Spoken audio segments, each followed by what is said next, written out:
ஐயப்ப பெருமகனுக்கு ஒரு பிரச்சனை வந்த பொழுது எப்படி கேரள மாநிலமே ஒன்றாக வெகுண்டெழுந்து நின்றார்களோ அதே போன்ற ஒரு உணர்ச்சியை, ஒரு எழுச்சியை இப்பொழுது இந்த மண்ணிலே பார்க்க முடிகிறது.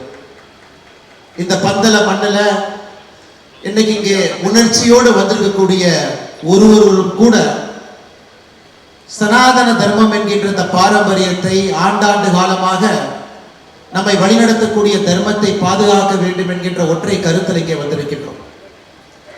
மேடையின் மீது இருக்கக்கூடிய முக்கியமானவர்கள், நம்மை வழிநடத்தக்கூடியவர்கள், தர்மத்தினுடைய துறவிகள், ஆன்மீகவாதிகள், அரசியல் கட்சியை சார்ந்தவர்கள், இந்த நிகழ்வை நடத்தி கொண்டிருப்பவர்கள் எல்லோருக்கும் வேறு வேறு பெயர் இருந்தாலும் கூட இன்னைக்கு மேடையின் மீது எல்லோரும் ஐயப்பனுடைய பக்தர்களாக அமர்ந்திருக்கின்றார்கள். என்னுடைய பெயரையும் ஐயப்ப பக்தன் என்று சொல்லி எல்லோருடைய பெயரையும் சொன்னதாக நான் கருதுகின்றேன்.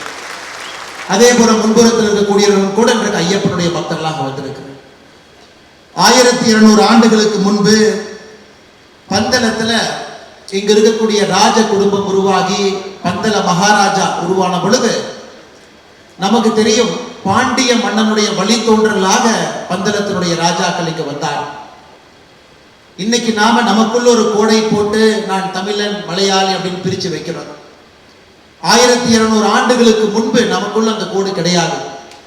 எல்லோருமே தர்மத்தை பின்பற்றக்கூடிய மக்களாகத்தான் வந்தோம். ஆனால் இன்னைக்கு நான் இங்கு ஒரு தமிழனாக வரவில்லை, ஒரு சனாதன தர்மத்தை பாதுகாக்கக்கூடிய உங்களை போன்ற ஆயிரக்கணக்கான சிப்பந்திகளில் ஒரு மனிதனாக நான் இங்கே வந்து நின்று கொண்டிருக்கின்றேன். அன்பு சொந்தங்கள்,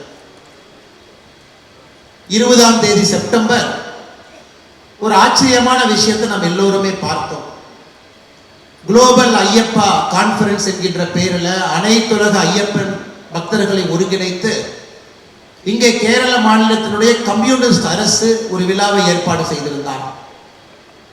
இதில் ரொம்ப ஆச்சரியமான விஷயம், இந்த விழாவிற்கு முக்கிய விருந்தினராக யாரை அழைத்தார்கள் என்பதுதான் முக்கியம். தமிழகத்தினுடைய முதலமைச்சராக இப்ப இருக்கக்கூடியவர், சனாதன தர்மத்தை வேரோடு அறுக்க வேண்டும் என்று நினைக்கக்கூடியவர், எங்களுடைய முதலமைச்சர் திரு மு.க. ஸ்டாலின் அவருடைய மகன் உதயநிதி ஸ்டாலின் சனாதன தர்மம் என்பது டெங்கு, மஸ்கிட்டோ, கொசுவை போன்றது, அதை ஒழித்தளிக்க வேண்டும் என்று சென்னையில 2 ஆண்டுகளுக்கு முன்பு ஒரு நிகழ்வு நடத்தியவர். அதுல திரு மு.க. ஸ்டாலின் அவர்களை இந்த நிகழ்வுக்கு முக்கிய விருந்தினராக கேரள மாநிலத்தினுடைய முதலமைச்சர் பினராயி விஜயன் அவர்கள் இங்க வாங்கன்னு கூப்பிடும் பொழுதே நமக்கு தெரியும், இது ஐயப்பனுக்காக போடப்படக்கூடிய ஒரு நிகழ்வு கிடையாது, மக்களை ஏமாற்றி அரசியல்ல ஓட்டை வாங்குவதற்காக ஒரு நிகழ்வு இங்க போடுறாங்க என்பது தெல்ல தெளிவாக நமக்கு தெரியும். ஐயப்பனை பொறுத்தவரை நமக்கு தெரியும், நைஸ்திக் பிரம்மச்சாரி என்று சொல்வோம். எப்பொழுதும் எல்லா நிலையிலும் ஒரு பிரம்மச்சாரியாக இருக்கக்கூடிய குழந்தை ஐயப்பனை பார்ப்பதற்கு ஆண்டாண்டு காலம் கோடிக்கணக்கான மக்கள் இங்க வர்றாங்க. இந்த நைஸ்திக் பிரம்மச்சாரியை பொறுத்தவரை அவரை பாதுகாக்க வேண்டிய கடமை நமக்கு இருந்தாலும் கூட அவர் எப்பொழுதும் குழந்தை முகத்தோடு இன்முகத்தோடு இங்கிருந்து சபரிமலையில பக்தர்களுக்கு ஆண்டாண்டு காலமாக செய்தியை சொல்றாங்க. ஆனா திரு ஸ்டாலின் அவர்களையும் திரு பினராயி விஜயன் அவர்களையும் நான் அவர்களை எப்படி அழைப்பேன் என்று சொன்னால் நாஸ்திக் டிராமாச்சாரி என்று தான் அழைப்பேன். அதாவது நாத்திகத்தை விரும்பக்கூடிய, டிராமா நடத்த வேண்டும் என்று நினைக்கக்கூடிய 2 நபர்கள் இணைந்து நாஸ்திக் டிராமாச்சாரியாக இந்த நிகழ்வை நடத்தி முடித்திருக்கிறார். அது அந்த நிகழ்வை பார்க்கும் பொழுது யாரும் வரவில்லை, இருக்கைகள் எல்லாம் காலியா இருந்ததுங்க. இவர்களாகவே கஷ்டப்பட்டு ஒரு கூட்டத்தை போட்டு ஐயப்பனுக்கு நாங்கள் இருக்கின்றோம் என்று சொல்லி அதன் மூலமாக இன்னும் தங்களுடைய பெயருக்கு களங்கத்தை ஏற்படுத்தி கொண்டிருக்கின்றார்கள். என்று சொந்தங்கள், இதில் நாம் கேட்கக்கூடிய ஒரே ஒரு கேள்வி, 2018-19 காவல்துறையை வைத்து ஐயப்ப பக்தர்களை அடித்து உதைத்து உச்ச நீதிமன்றம் ஒரு தீர்ப்பு கொடுத்த பிறகு அதை முழுமையாக இப்படித்தான் கண்டிப்பாக நான் நடைமுறைப்படுத்துவேன் என்று பொங்கி எழுந்த திரு விஜயன் அவர்களுக்கு ஐயப்பனை பற்றி ஒரு மாநாடு நடத்துவதற்கு என்ன உரிமை இருக்கிறது என்பதால் அடிப்படையான ஐயப்ப பக்தர்கள் கேட்கக்கூடிய ஒரு கேள்வி. மாநாடு நடத்துவதற்கு உங்களுக்கு என்ன உரிமை இருக்கு?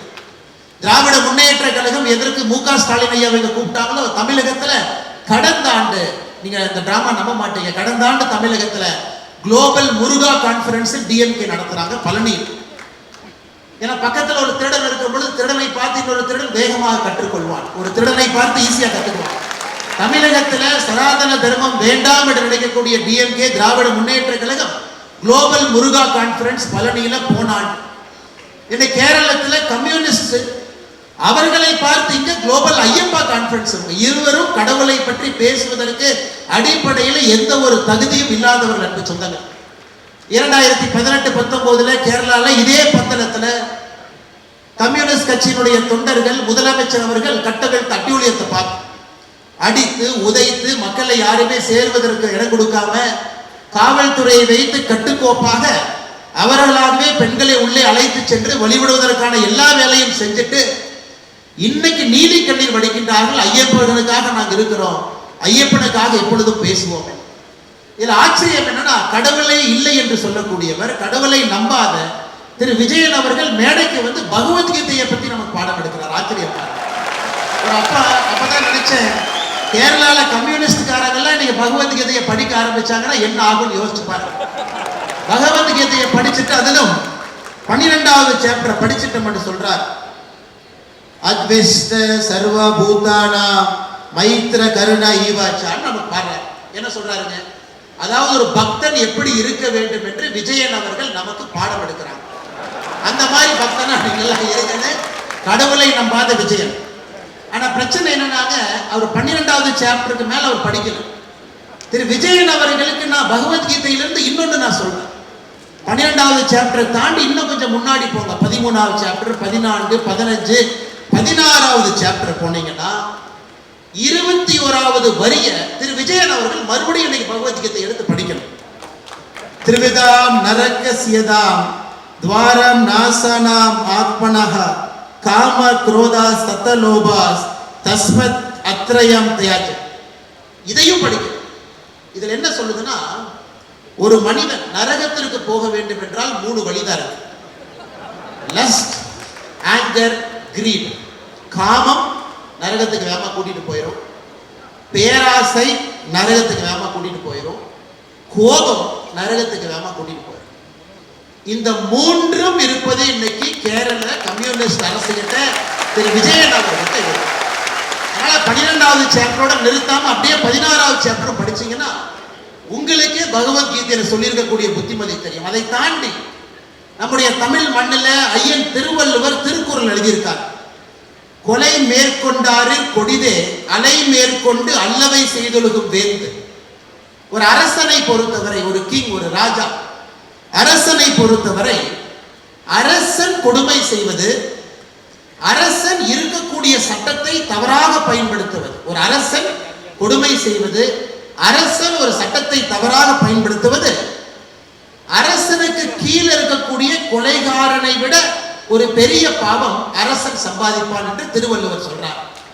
2018-19 திரு விஜயன் அவர்கள் கேரள மாநிலத்துல பந்தளத்துல இந்த பகுதியில அவர் நடந்து கொண்ட விதம் எது, அவர் மக்களை நடத்திய விதம் என்ன, கையில் ஆட்சி அதிகாரம் இருக்கிறது என்கின்ற ஒற்றை காரணத்திற்காக லட்சக்கணக்கான ஐயப்ப பக்தர்களுக்கு எவ்வளவு பிரச்சனை அவர் உருவாக்கினார். அதனால் இது யாருக்கு பொருந்ததோ இல்லையோ திரு விஜயன் அவர்களுக்கு பொருந்தும். கொலை மேற்கொண்டாரு கொடிதே அலை மேற்கொண்டு அல்லவை செய்தொழுகும் வேந்து. அரசன் செய்யக்கூடிய தவறுகளை விஜயன் அவர்கள் 2018-19 செஞ்சிருக்கிறாங்க. அதனால தயவு செஞ்சு பகவத்கீதை பாடத்தை எங்களுக்கு எடுக்காதீங்க. கண்ணாடியை பார்த்து நீங்களே உங்களுக்கு சொல்லிடுங்க எப்படி அரசனாக வாழ வேண்டும், எப்படி மனிதர்களை மனிதர்களாக இங்கே மதிக்க வேண்டும்.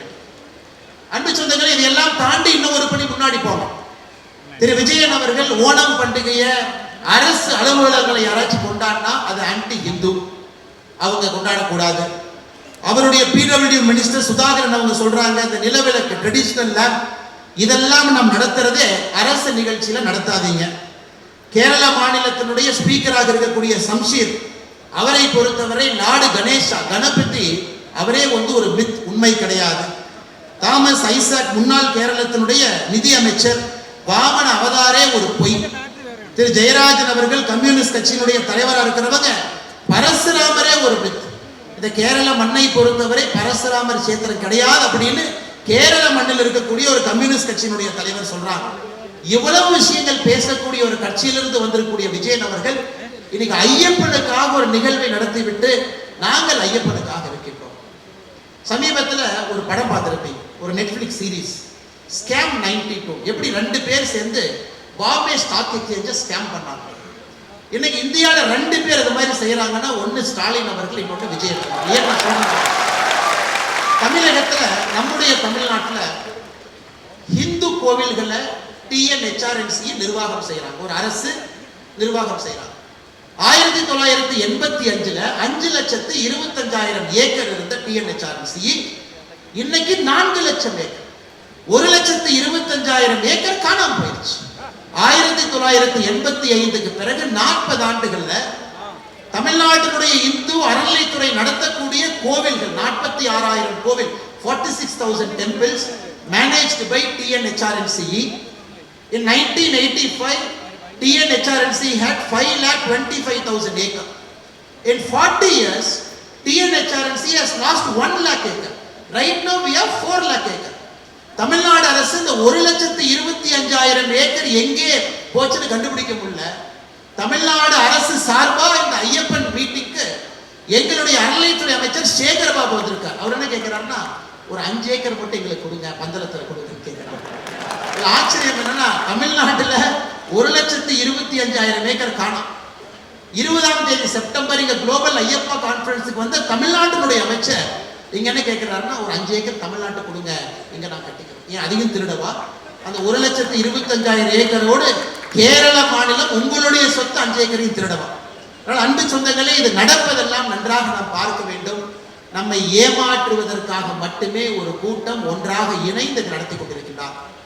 இன்னைக்கு கடவுளை அரசியலாக்குவது யார் என்கின்ற முக்கியமான கேள்வி நம்ம கேட்கிறோம். கடவுளை அரசியலுக்கு பயன்படுத்துவது நாமா, இங்க இருக்கக்கூடிய அரசா, அதுவும் குறிப்பாக கம்யூனிஸ்ட் கட்சியார் பாருங்க. இன்னைக்கு கடவுளை அதை அரசியலாக்கி அதன் மூலமாக லாபம் சம்பாதித்து அதன் மூலமாக மக்களை ஏமாற்றுவதற்காக ஒரு வேலையை செஞ்சிருக்கிறாங்க. இன்னைக்கு பெரும் திரளாக பந்தளத்துல இங்க இருக்கக்கூடிய நாம் எல்லோரும் இங்க இணைந்திருப்பது, தயவு செய்து ஐயப்பனை அரசியல் ஆக்காது, தயவு செய்து ஐயப்பனை தனியா விட்டுருங்க.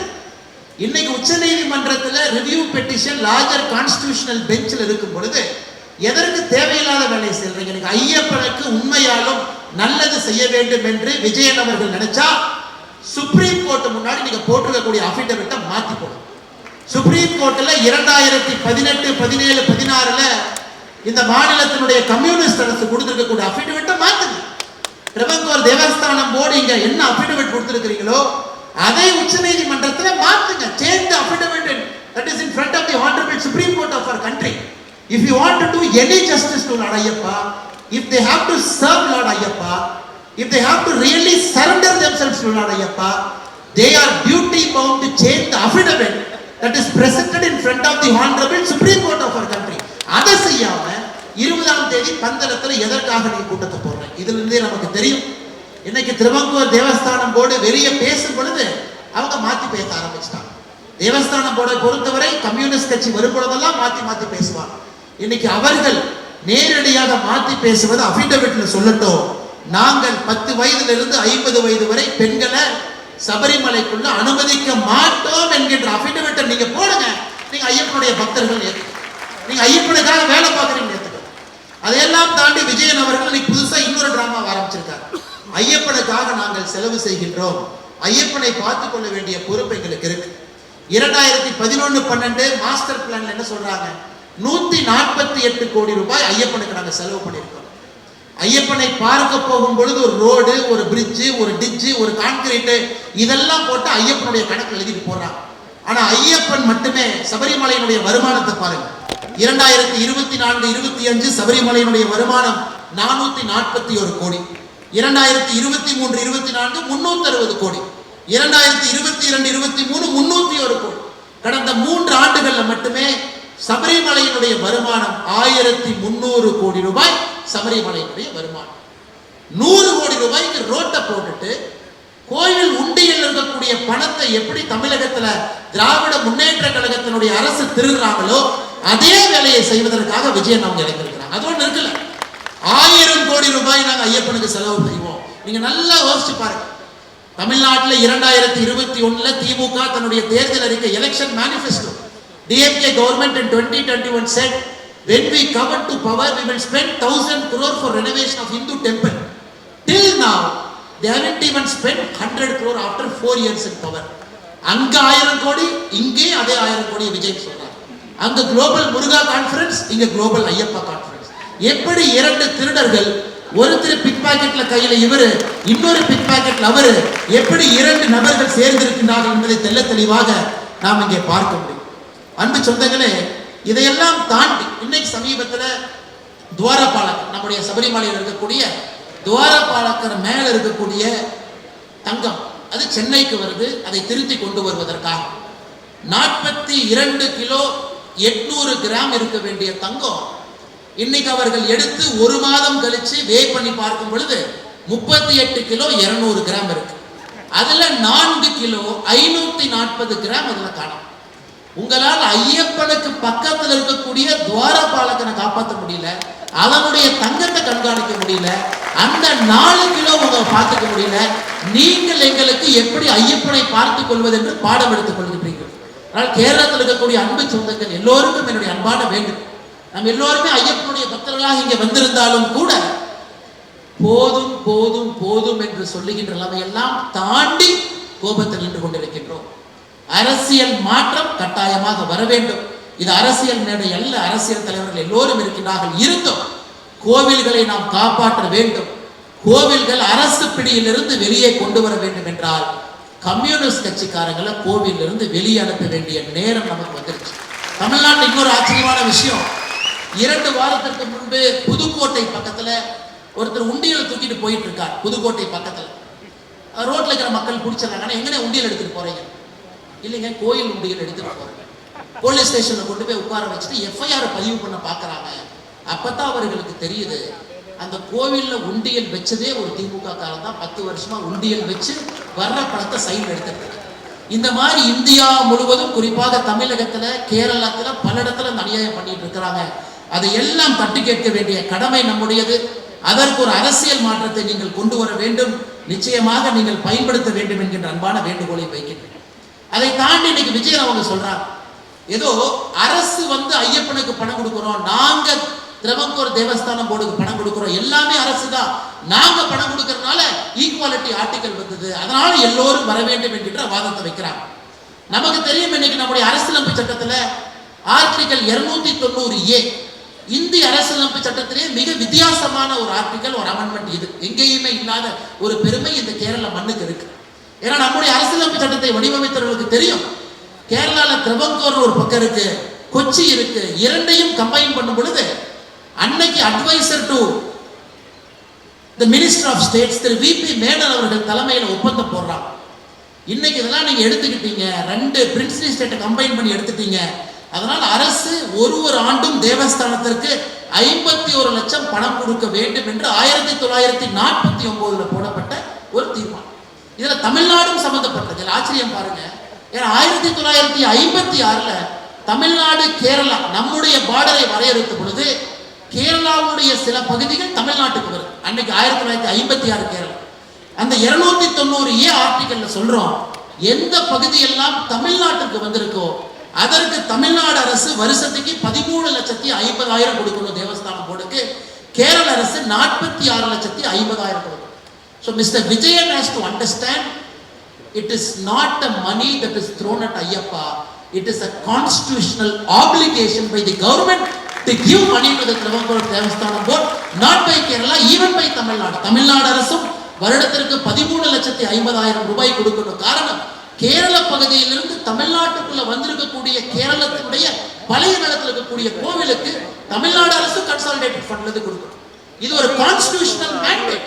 ஏன்னா இங்கிருந்த கோவில்களை பாதுகாப்பதற்காக கொடுக்கப்படுற நிதி, அது அப்படியே மாத்தி கடந்த 75 ஆண்டுகள் அப்படியே அந்த கான்செப்டை மாத்தி, ஏதோ அரசு பணம் கொடுப்பதால் மட்டும்தான் இங்க இருக்கக்கூடிய கோவில்கள் வாழுகின்ற என்கின்ற மாய தோட்டத்தை ஏற்படுத்தி அதை உச்ச நீதிமன்றம் வரைக்கும் கொண்டு போய் அதுல ஆர்டிகல் 21, 25 கொண்டு வந்து அரசு பணம் கொடுக்கறதுனால எல்லா கோவிலும் எல்லோரும் செல்லணும், குறிப்பாக பெண்கள் சபரிமலை ஐயப்பனை பார்க்க செல்ல வேண்டும் என்கின்ற வாதத்தை வைத்து இன்னைக்கு இந்த பிரச்சனை போயிட்டு இருக்கு.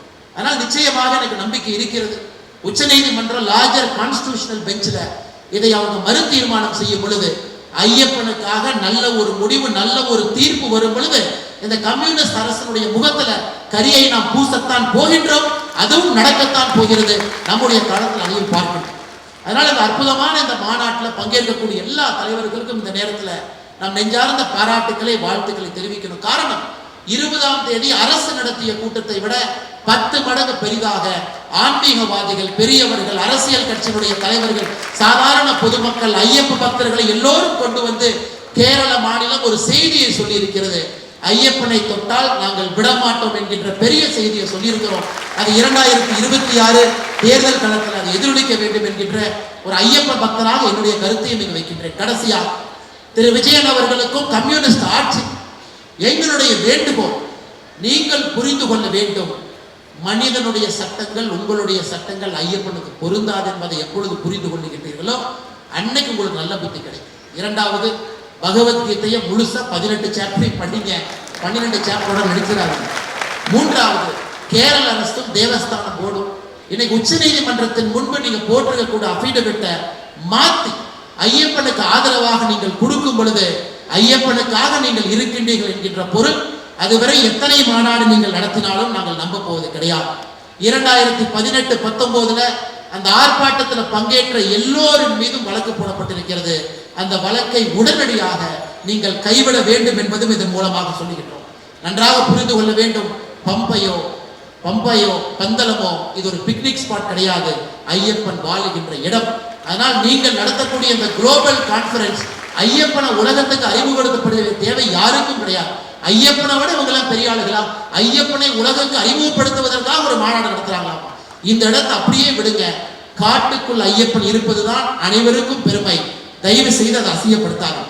அது மட்டுமல்ல, திரு விஜயன் அவர்களுக்கு இன்னைக்கு பிராமின் சமுதாயத்தின் மீது ஏதோ ஒரு கோபம் இருக்கு. அதை நல்லா ஆழ்ந்து பார்க்கும் பொழுது அந்த கோபத்தை தொடர்ச்சியாக அதை காட்டிக் கொண்டிருக்கின்றார்கள். அதிலிருந்து அந்த பிராமின் போபியாலிருந்து வேகமா வெளியே வாங்க. விஜயன் அவர்களுக்கு பாதி பிரச்சனை கேரளா முடிச்சது. கடைசியாக தமிழகத்திலிருந்து 2 அமைச்சர்கள் வந்தாங்க. பிடிஆர் அவங்க வந்தாங்க, இன்னொரு அமைச்சர் சேகர் பாபு வந்தாங்க.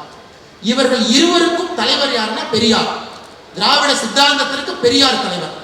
இந்த பெரியார் 1943 செப்டம்பர் மாதம் 21ஆம் தேதி பெரியார்கிட்ட கேட்கிறாங்க, கம்யூனிசம்னா என்னன்னு கேட்கிறாங்க. அதற்கு பெரியார் அவர்கள் சொல்றாரு திருச்சியில, கம்யூனிசம்னா இனிப்பு கலந்திருக்கக்கூடிய கசப்பு மாத்திரை என்று சொல்லுகின்றார். Communism is nothing but a sugar coated poison pill. ஒரு இனிப்பு கலந்திருக்கக்கூடிய ஒரு பாய்சன் தான் கம்யூனிஸ்ட்.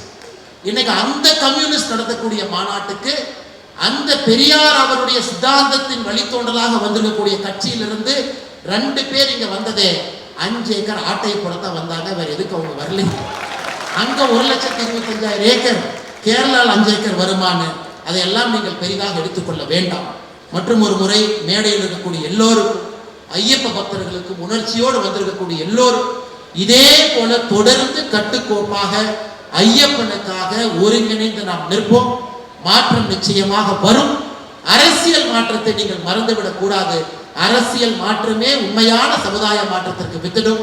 2026 தேர்தலை நாம் பயன்படுத்தி கடவுளுக்கு எதிராக, ஐயப்பனுக்கு எதிராக இருக்கக்கூடிய கம்யூனிஸ்ட் கட்சி ஆட்சியை இங்கிருந்து தூக்கி எறிவதற்கு நாம் ஒன்றிணைவோம். அதை நீங்கள் ஐயப்ப பக்தர்களாக நிகழ்த்தி காட்ட வேண்டும் என்கின்ற வேண்டுகோளை வைத்து வாய்ப்பு கொடுத்த நல்ல உள்ளங்களுக்கும், மேடையில் இருக்கக்கூடிய தலைவர்களுக்கும், சபரிமலை சம்ரட்சண சங்கமத்தில் இருக்கக்கூடிய எல்லா அண்ணன், குறிப்பாக எஸ்ஜிஆர் குமார் அவர்களுக்கும் என்னுடைய நெஞ்சார்ந்த நன்றிகளை தெரிவித்துக் கொள்கின்றேன். நன்றி, வணக்கம். சுவாமியே சரணம் ஐயா.